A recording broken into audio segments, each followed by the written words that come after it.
Okay.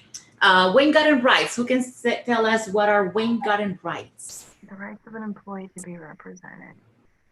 I heard somebody. Who was that? Didn't even see the name. I can take that, Elga. This is Megha. Yes, Megha. I feel like I heard somebody saying, but go ahead, Megha.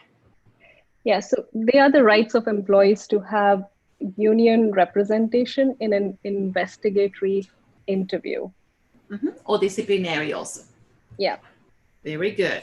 About this one, who can tell us what are wildcat strikes? Wildcat.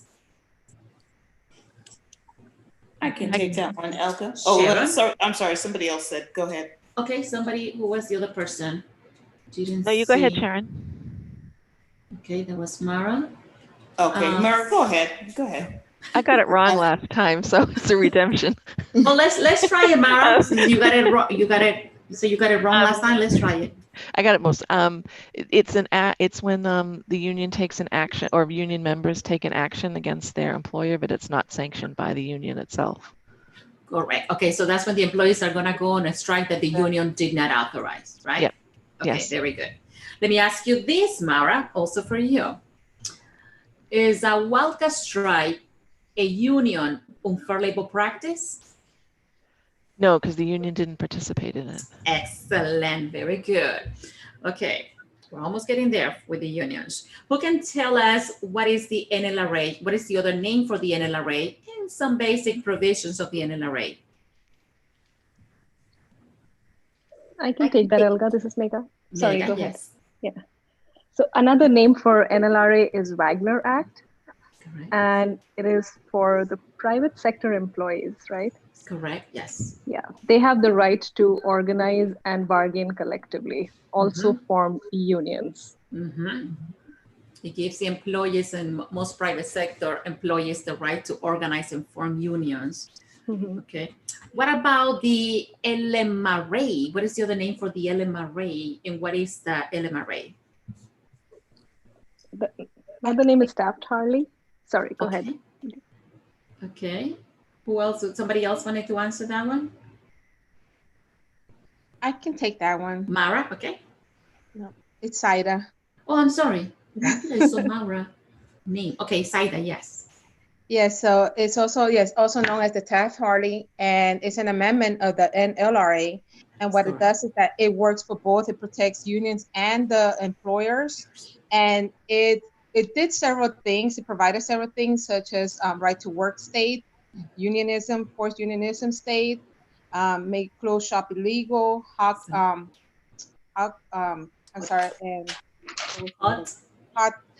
cargo, yes, illegal. Okay, there were a couple of other things that were made also illegal by Taft-Hartley. Do you remember what else? Secondary boycotts. Secondary boycotts. What else? There's something else also around there. Jurisdictional strikes. Exactly. Very good. Okay, who can tell us what is the NLRB and what are the major functions of the NLRB? I can do that one. Heather, yes, ma'am.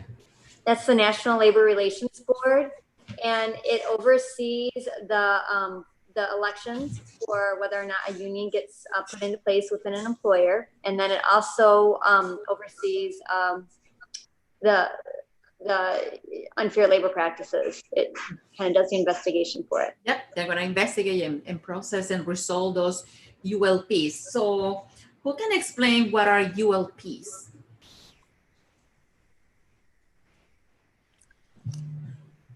This is Robin. I'll try this. Oh, I'm sorry. Robbie? Yeah, Robbie. Yes. So unfair labor practices are things that either the employer or the union can do to not be fair, or they have to agree to bargain in good faith, and that is part of the unfair labor practice. So they can't do things that would dismantle, that concept. Okay, there we go. And some examples for the employer would be threatening the employees if they join a union, tip, interrogate. They can't, do anything to encourage the employees not to. And so Excellent. TIPS is the one for, TIPS is the acronym. Yes. That stands for what, the tips, Robin? Threaten, interrogate, P, and S is spy. I need help on P. How about if I promise you something? Oh, yes. Okay. Okay. How about who can give us some examples of union unfair labor practices? People sometimes get stuck with the ULPs, and this is something that you will see in the exams. So I always advise everybody to review the ULPs. Yes, Heather?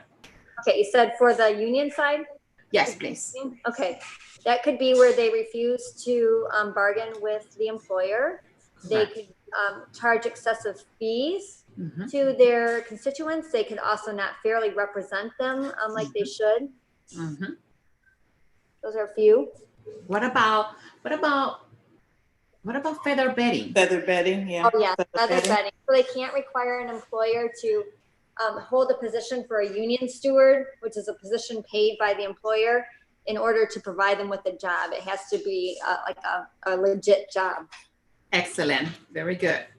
What are zipper clothes? Zipper, like this, zipper. Okay, I can take that one, Elga. Okay, Sharon. That's when there's I guess it's just the best way to say it's just a frozen period now. There's no more negotiations. The contract is finalized. Okay, say that again. I'm sorry, Sharon. So the contract is finalized. There's no more negotiations after that point. That is correct. They're going to put this zipper clause in the contract, meaning that, yeah, we're not going to discuss anything else that is not in this contract. Very good. Excellent. I apologize. I was unmuting somebody that just joined us. Okay. How about this one? This is important. So when a good explanation of the difference between deauthorization and decertification.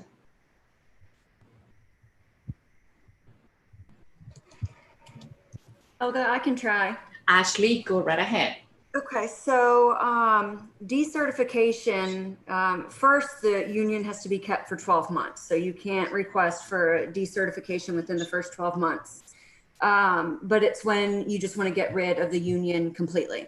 Deauthorization is when you still want to keep the union, but you don't want to continue paying the union dues. And with this one, you don't have to wait 12 months. You can do it at any time.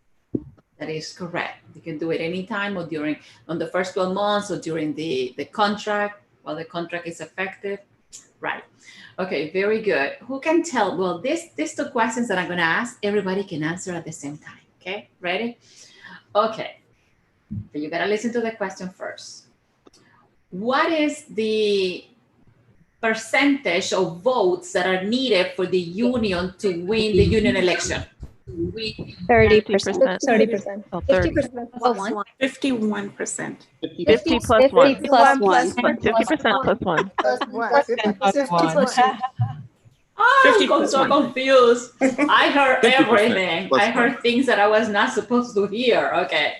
And it is because, you see, I just asked for the question different. I usually ask for the other question first. Okay, let's try again. What is the percentage of votes that are needed for the union to win the union election? 50% 50% plus 1. So why did I hear 30%? Because that's you need to hold an election.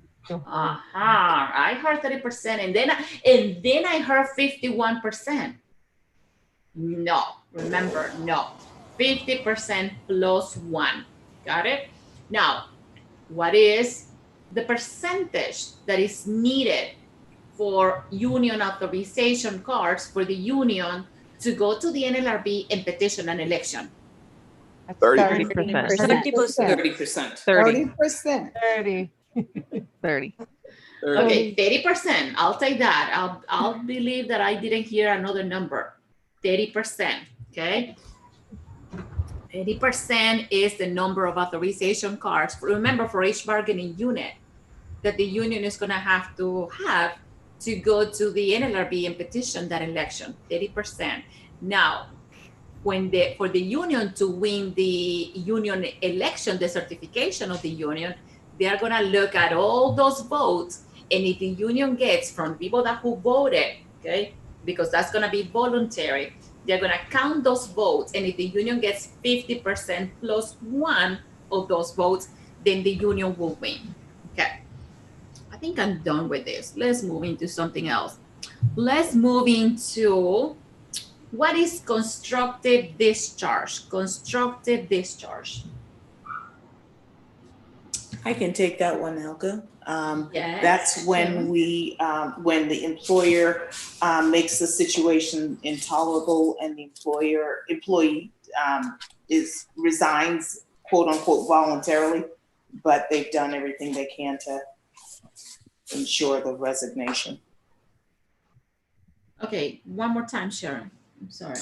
So with the constructive, the employee voluntarily resigns. However, the situation has become intolerable for them.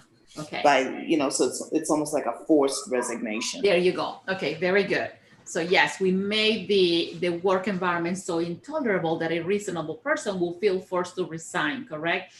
And then the employer says, oh, they resign, it's a voluntary resignation. No, it's pretty much that we forced that employee to resign by making the work environment very intolerable. Okay. Well done. Now, is that illegal though? Yes. Okay. Yes, that's one of the ones that is called wrongful termination.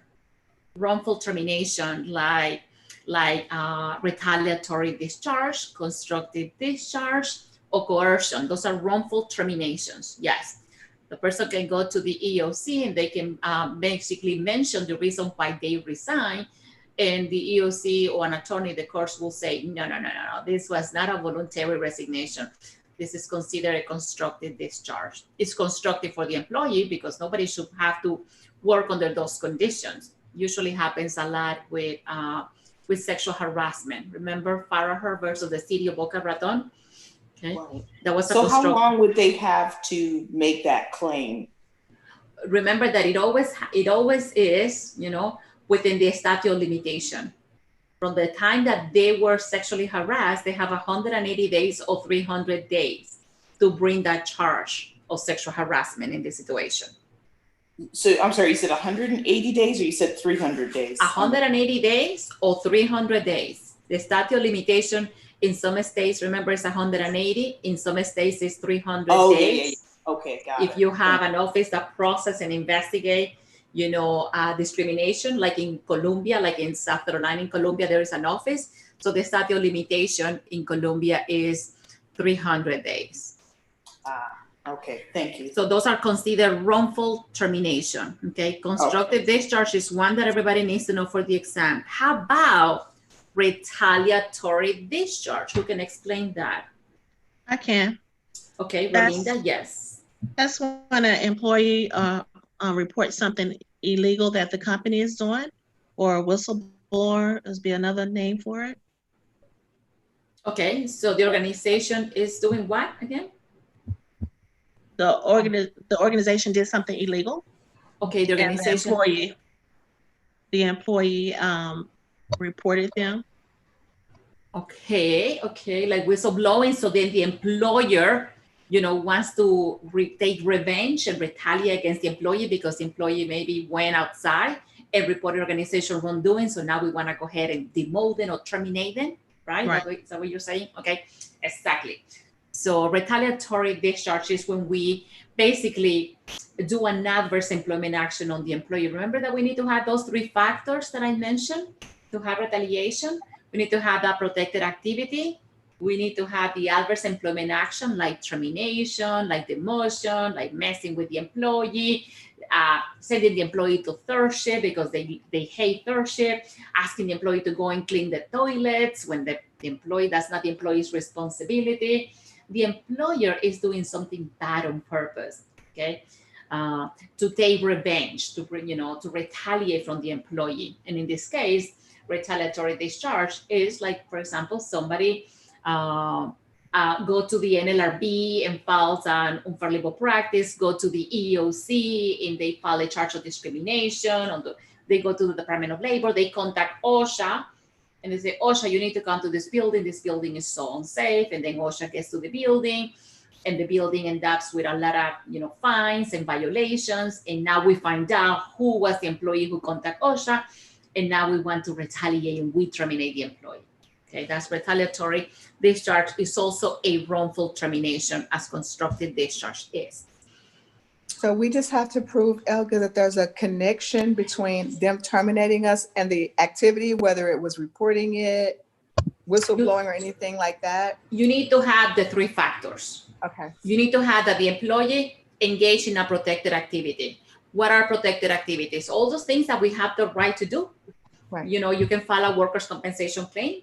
You can go on FMLA. You can go to HR and report that you feel like you are being discriminated or harassed because of this and this and this. That's a protected activity. You can go and file, like I said, an unfair labor practice with the NLRB, charge of discrimination with the EEOC. You can get an attorney. All those are protected activities. So the employee engaged in a protected activity, and then the employer is going to do an adverse employment action.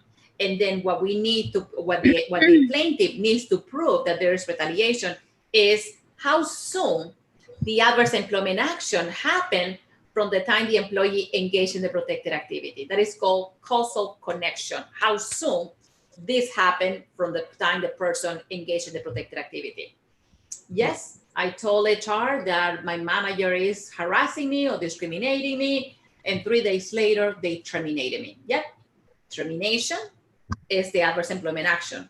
By going to HR and reporting that is the employee's protected activity. And the causal connection is how soon those two things happen, within 3 days, within a week, within 2 weeks, even within a month, within 2 months. And people ask me, how long do we have to wait before an employee is terminated so it doesn't look like retaliation? It's very difficult.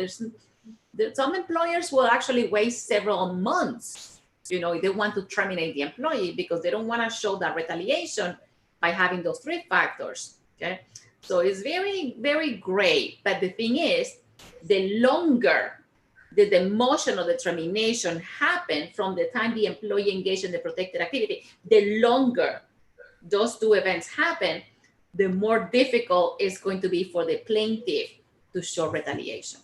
That makes sense? Yes. Thank you. Hey, Elga, I've got a follow-up question on that. This is Sharon. Sharon. So let's say, you were retaliated against, right? And you file your claim.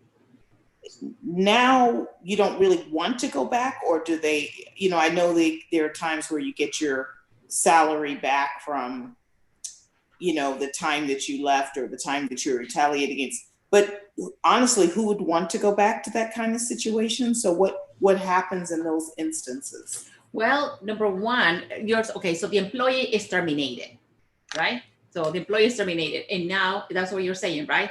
And now the company have to bring the employee back. They're being maybe court mandated to bring the employee back. Correct. Yeah. Correct. Okay. So they bring the employee back. Now you're right. I wouldn't want to come back to a place where they already terminated me. But some employees will come back. Okay. Maybe they need the job. The employer is going to have to pay the back pay for all the time the employee was out. In this litigation, sometimes they can last years. So even if an employee was terminated for, 2 years, 3 years, guess what? If they make you bring this person back, you're going to have to pay them back pay for all the time that they were out. Now, if the employer doesn't want to bring the employee back, in addition to the back pay, they can negotiate with the employee front pay. In addition to the back pay, they can negotiate front pay in lieu of reinstatement. So instead of reinstating the employee and taking the employee back because you're being court mandated, they can decide to give a settlement and give some front pay to the employee. We'll give you also the pay. In addition, for the last 2 years that you did not work because we terminated you, we're going to give you back the 2 years salary, and we're going to give you another 2 years as front pay so we don't have to bring you back. So they do a settlement. Some employees that will come back. We actually had an employee that the HR director have to bring back, and it's not a good situation.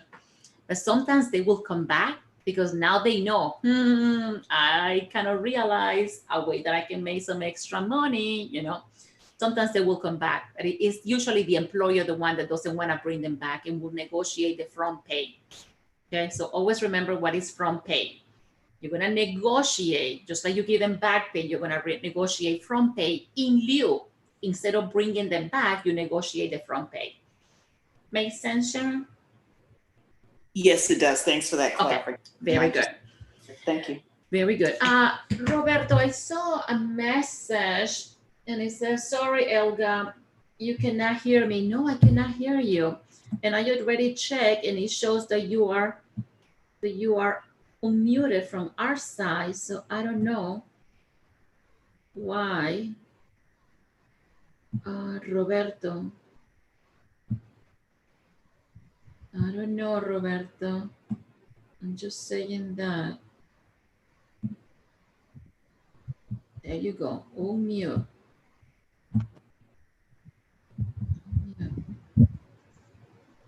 I don't know what's going on. Okay, moving along.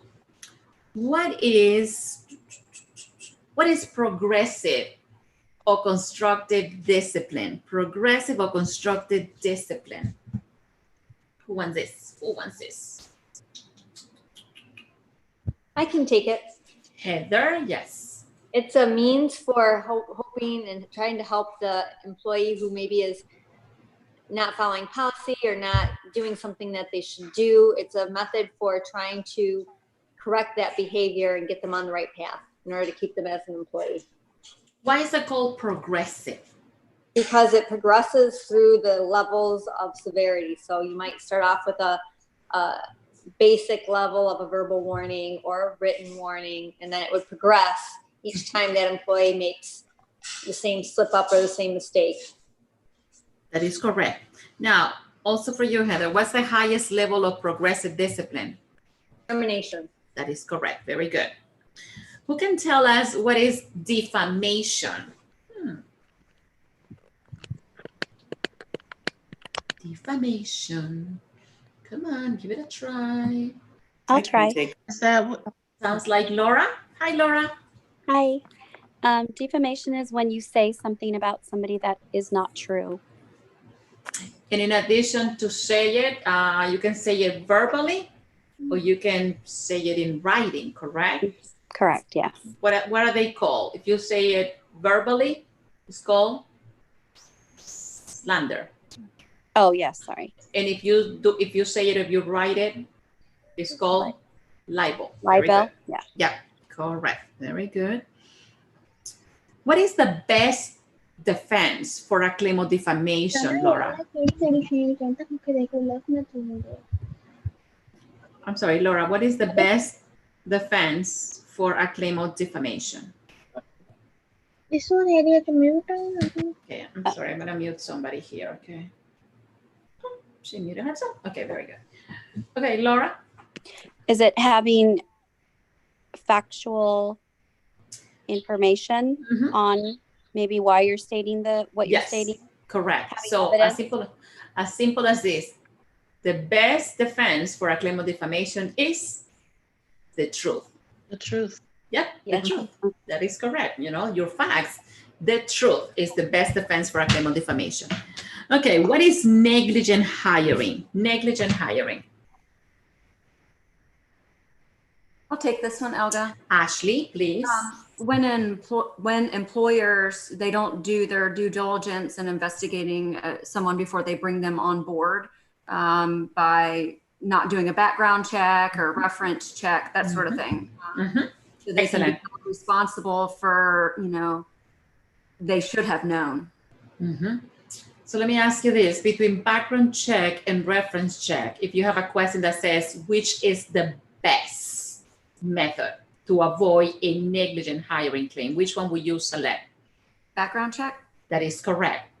You may have a question that may say, select the two best answers, okay? So in that case, I will select both, okay? In HRCI exams, you may see that, okay? I don't know if I have mentioned that, but on the new exams, when they went ahead and made the changes effective August 1st, 2018, remember that I told you I went back and I took the new exams as well. Yeah, you know, you will see sometimes that they ask you, you know, select the 2 best answers. Kind of makes it easier because you know that sometimes we find immediately 2 answers that are wrong and then 2 answers that are right, okay? Not a lot of questions like that, but you will find some on the HRCI exams. Okay, let me see what else I have over here before we go into something else. Okay, I have some questions about OSHA, but we're gonna review OSHA tomorrow. So let's go now into the most important one, right? Let's talk about the organization, business management and strategy, leadership, and all those fun stuff, right? Okay, so let's start with the basic, okay? Let's start with what is a strategy? What is a strategy? Why the organizations are going to, you know, utilize strategies and develop a strategy and implement a strategy. So I want to hear what is a strategy and why organizations are going to be trying to utilize strategies. Who wants to explain that? I'll take that, Elga. Okay, is that Koyel? Yeah. Ah, hi, welcome. Thank you. Yes. Hi. Thank you. So I'm not sure, but I'll give it a try. So strategies are the actions or the plans that are taken by the organization for a forthcoming, like, for the future of the organization. So those are the actions and the plans. And sorry, there's some dogs barking at That's my background. And for the strategies for the implementation is, again, you do you do the background understanding as like what would work, what would not work. You do your R&D, your feasibility study, etc., and then you do all the study around the research, etc., and that when you implement it after you design the implementation, that is like strategy implementation. And I forgot what was the other question of yours. You got it. You already gave me everything. You know, why is it needed? Absolutely. Very good, Koyel. So Koyel, am I saying your name correct? Absolutely, yeah. Okay. Thanks, so Elga. Koyel is one of our visitors here, and she went ahead and answered the question. Very good. Excellent job. So she mentioned some very important keywords, okay, with the strategy. Why is what is a strategy? Why is this needed? So the strategy, like she mentioned, is like a action plan, but it's going to be a long-range, long-term action plan. It's going to take several years for this strategy, to be developed, to be implemented. So it's going to be taking probably about 3 to 5 years, long-term. So organizations are going to utilize and develop and implement and evaluate the strategies because they want to have a competitive advantage. They're going to be moving the organization toward the future. So it's something that we're going to be doing for the future. What do we mean when I said that the strategy is going to help the organization to obtain and sustain a competitive advantage? What are we talking about, competitive advantage? I can answer that. Thank you, Laura. It differentiates us from the competition. Exactly. It's going to differentiate us from the competition. When we have a competitive advantage, remember that I always put my hands like this too? Okay. This is your organization. This is the competition. You're going to be able to place yourself above the competition and you want to stay there. So once you achieve that competitive advantage, being above your competition, you want to stay there. You want to sustain that and be above your competition. And the whole idea is by differentiating your company from everybody else. Like I always said, if you're going to be offering the same products, the same service at the same price with the same quality, why are the customers going to buy your products and services when they can get them from the competition? You're going to have to differentiate yourself from the competition. And we talk a lot about competition. There's always a lot of competition. In every business, there is a lot of competition, right, Mega? So There's always there is always competition, and I also have competition, and it is okay. It is okay to have competition. You know, it's always about trying to be different, and everybody has a different style. I'm just saying that because Mega was promoting, you know, in somebody's platform about this, the link for tonight, and she was removed by the admin. And she was asking me, I said, that's probably because you did that with the competition and they didn't like it. But anyways, there's always competition. But that's okay. The competition is always going to make you better. We cannot be afraid of the competition. Everybody's different. Everybody has a different style. That's why it is important to differentiate yourself from the competition. Okay, very good. Elga, I would like to comment here. Like, you know, you differentiate both in price, into cost as well as the product, right? Aha, well, we're going to be getting there because you will decide how you want to differentiate yourself from the competition. It could be through cost. It should be, you know, it could be by a different product. So we're going to get there, y'all. Okay. You will decide how you want to differentiate yourself. Thank you. Maybe you want to differentiate yourself by customer service. You know, customer service is like, where is customer service nowadays in some companies? You don't see it.